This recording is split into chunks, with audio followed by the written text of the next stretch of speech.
So in this first video, we're going to take the first stages to set up our projects, identify what data we're going to be migrating into our Salesforce instance, and in our case, look at Snowflake as our data staging resource. So if I start on the data migration guide, I have this little infographic that I built that really explains the countdown process leading ultimately to your Salesforce launch or your consolidation or launching a new module, which are the kind of the typical cases. In my case, I started DataTools using Zoho, so I'll show you what that looks like. And once we hit the 100 user milestone, and to support the launch of our AppExchange app for DataTools, we knew from the beginning that we were going to be running our own data migration project. So here we are. We're going to roll through this process. We're not going to spend a lot of time on the checklist because you can go and explore that for yourself. But what we are going to do is organize and inventory our source objects today. We're going to do our Salesforce inventory through DataTools. And then we'll even start to do a little bit of the mapping from an object perspective, though in subsequent videos we'll get into the weeds and go field by field into field mapping. So let's go ahead and dive in. I'm going to go into our Salesforce instance. So this is our actual Salesforce org. What we always recommend doing is not migrating into production while you're testing. We're going to be creating a sandbox, and we'll do all of our data migration testing through our sandbox. We're not going to do that in this video, but this is ultimately where we're going to load all of our leads. And this is really where the data is coming from. So we're going to start there. There's plenty of ways to get the data out of your source system. If you were running a legacy system that's hosted on SQL Server, we could be connecting and building an ETL job that pulls the data out. I don't have that many objects. So we're really going to hone in on our leads data, and that's really going to be the bulk share of this data migration end to end. So in Zoho, they have a data export. I'll click on that. All leads, all fields. We export. Should be fast, not a lot of data. Now in my case, I have a second object that I'm going to download, and this is my web UTM parameters. So sometimes in a lead you store your UTM parameters in your lead object. In my case, I've got 20 something parameters that we capture. I have a completely different object to hold all that, and that will be the same on the Salesforce side, though we call it something slightly different. So I've loaded those two downloads into my migration PII. Now, I'm not going to open these because this has real customer email, but we are going to unzip both of them. So now we have these files, and basically we're going to load and stage these inside of Snowflake. Now, if you've been to our website and you've landed on this video, you'll know that we're huge advocates of Snowflake as a data platform, certainly for analytics, but definitely for these kind of data staging analysis, and in our case, migration. So what I wanted to do in this video was actually start from scratch and show you really how easy it is to take your data, stage it, and have it ready in Snowflake. So what we did here to make it easier on us is we had the DBA role create a new database called migration, and then we made the loading role, which is the role that I'm using to move data in and out of Snowflake, the owner of the database. So all of the work that we're going to be doing is going to be doing so as the loading role, knowing that we own the database, which will just save us a little bit of time and headache.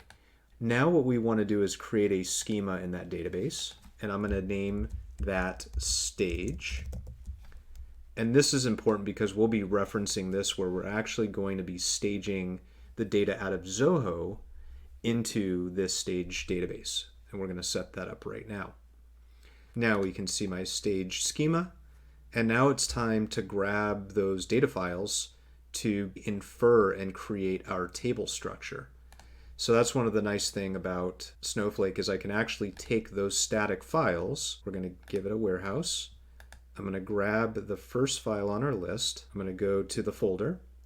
We'll start with leads. I'm going to go ahead and name the table. So what Snowflake will do is evaluate the actual data and then make an inference on the data type. And then also check, in this case, you can see the column names, and it will also give you a little bit of sample data so you know what's in the data itself. Now, I'm not going to scroll because I know there will be some customer data, so I'm going to be careful in that regard. But you can see here we have 59 errors. And the problem is that you have spaces and in some cases special characters. So what you can do is click Auto Fix Columns, and it will correct the column names. You can see where it's wrapped some of them in quotes. So for Snowflake, it's important to know that anything not wrapped in quotes is going to be recorded in the database as all caps. So when you wrap it in quotes, it'll be case sensitive. We want to load data from the file. So now we have 187 rows that we mentioned before. So it looks like all of the records were successful.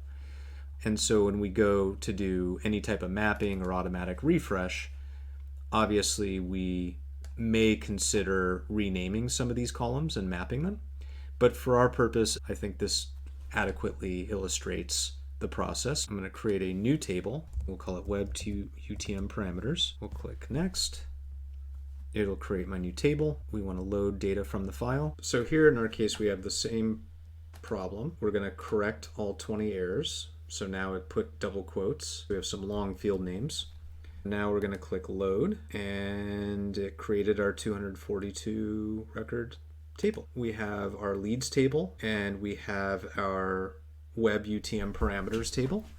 And these are effectively the two tables that we're going to be migrating into our Salesforce instance.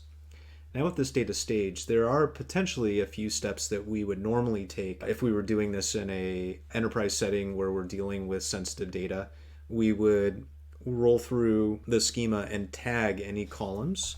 At this point, we have our data extracted and staged. We've defined the structure. There are some steps normally that we would define around how we're going to update this data or keep this data fresh. Now with only 2 objects, I get to cut certain corners to make this way easier and not as involved. When you're planning for 20 objects, you don't want to perform these steps ever again. This should be a one-time shot. We've defined where we're getting the data from. We've got it staged. Now we need to define where it's going.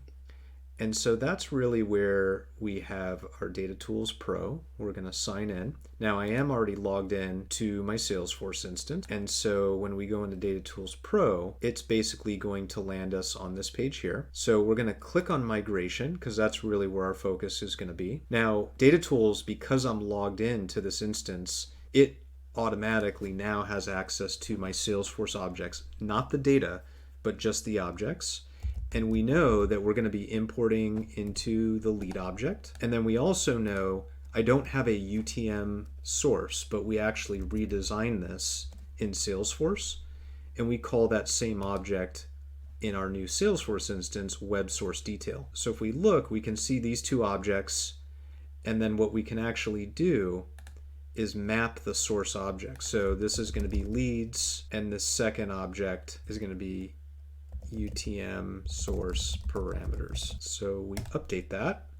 Now we've identified where the data is coming from. We'll talk through mapping the project out and keeping track of our status. But the last thing that we want to do quickly is start to understand where we're mapping the data into. Most of the time, the folks building these data migration processes are not necessarily the folks who actually design the system.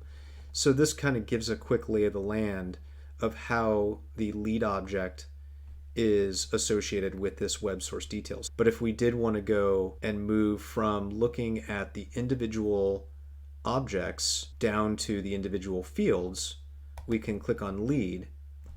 And this is really where we'll spend more time on our next video together, where we're actually going to go through these fields on our lead, and we're actually going to do some of the data mapping so that we can map the old source objects to the new. Hopefully this was informational. Click on the links to go to the next video and we'll get started doing our data mapping.